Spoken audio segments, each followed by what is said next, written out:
ভালোবাসা শব্দটা শুধুমাত্র একটা শব্দ বা কথা নয়।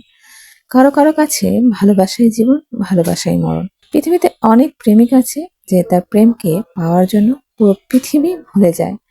কিন্তু আজ আমরা এমন এক প্রেমিকের কাহিনী শোনাবো যে ভালোবেসে নিজেকেই ভুলে গিয়েছিল, যে কখনোই তার প্রিয় মানুষটিকে মনের কথা জানাতে পারেনি, শুধু আড়ালে ভালোবেসে ছিল। কিন্তু তার ভালোবাসার ফলটা বড্ড কঠিন ছিল। তার ভালোবাসা দুর্ভাগ্যবশত কোনো কারণ ছাড়াই হেরে যায়। কোনো ভিলেন না, ভাগ্যই তার বিরুদ্ধে দাঁড়িয়েছিল। এটা এমন একটা মুভি যেটা দেখলে আপনি আপনার চোখের পানি ধরে রাখতে পারবেন না। হয়তো অনেকের জীবনের সাথেও মিলে যেতে পারে। বলছিলাম ইউকেতে পাঞ্জাবি ভাষায় মুক্তিপ্রাপ্ত জনপ্রিয় ইন্ডিয়ান মুভি তাবাহের কথা। শুরুতে আমরা একটা অগোছালো ঘর দেখতে পাই। এই ঘর একজন মাতালের। তা দেখেই বোঝা যায় সে এমনই এক মাতাল যার ঘর তো দূরে থাক, নিজেই ভীষণ অগোছালো। শরীরের ওজন কিংবা অন্য কোনো দিকে তার খেয়াল নেই।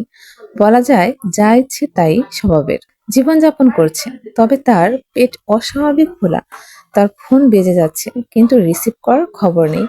এমনকি ঘরে যে খাবার কিছু আছে কিনা সেটাও তার জানা নেই। সকালে উঠে জঘন্যভাবে সিগারেট টেনে চলে যায় ফ্রিজের কাছে। ফ্রিজে মদের বোতল খালি, সাথে সাথেই তার মাথা ঘুরে যায়। তাই সে দ্রুত বেরিয়ে পড়ে। লিফট আসতে একটু দেরি হওয়ায় হেঁটেই নেমে যায়। তারপর একটা বাইক নিয়ে চলতে শুরু করে। এখানে বাইকেও তেল নেই, দোকান থেকে তেল নিতে হয়। তারপর পৌঁছে যায় একটা গাড়ির শোরুমে। সেখানে বাইক ভালোভাবে স্টার্ট না করে ফেলে রেখে ভেতরে চলে যায়। শোরুমে তার বন্ধু চাকরি করে। তাতে কি, সেসব অফিসারের ধার ধারে নাকি সে? ও হ্যাঁ, তার নাম হচ্ছে অম্বর। তো অম্বর ভেতরে গিয়ে সরাসরি তার বন্ধুর কলার ধরে বলতে থাকে, তুই আমার বোতলের মদ খেয়েছিস কেন? ফ্রিজে রাখা বোতল খালি কেন? তার বন্ধু সে তো বোঝাতেই চায় যে এটা একটা অফিস, এখানে সবাই তাকে দেখছে। তাছাড়া তারা দুজন মিলেই তো মদ খেয়েছে। কিন্তু কে শোনে কার কথা? বন্ধুর পকেট থেকে মানিব্যাগ বের করে সেখান থেকে মদের দাম নিয়ে চলে যায়।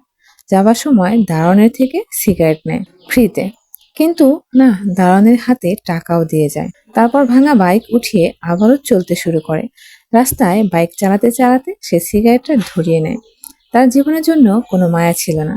এখানে সিগারেট টানতে টানতে সে একটা মেয়েকে নিয়ে ভাবে। মায়াবী চোখ, তার সুন্দর হাত, তার মিষ্টি সুরে মেয়েটির নাম বলে রাফি। সাথে সাথে অ্যাক্সিডেন্ট করে অম্বর। রক্তাক্ত অবস্থায় উঠতে পারছে না।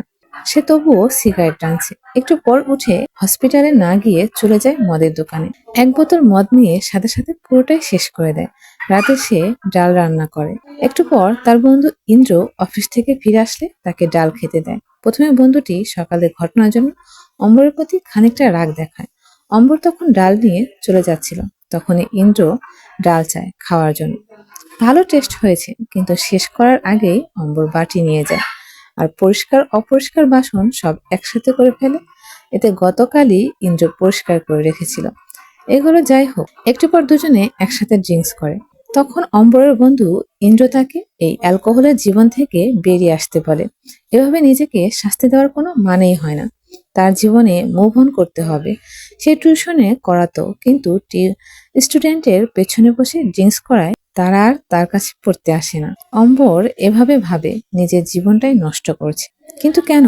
তখন অম্বর বলে সে আসলে তার দুঃখ কষ্টে মদ পান করে না, বরং মদ না খেলে তার চোখ বন্ধ হয়ে যায়। আর বন্ধ হলে স্বপ্নে সেই মেয়েটি অর্থাৎ রাভি এসে তাকে প্রশ্ন করে, তুমি কে? ওই প্রশ্নের উত্তর অম্বর দিতে পারে না। তাই তো সে মদ খায়। এসব বলতে বলতেই অম্বরের মুড খারাপ হয়ে যায়। বাজে বকতে বকতে সেখান থেকে সে বাসায় চলে যায়। পরদিন সকালবেলা ইন্দ্র নাস্তা তৈরি করে।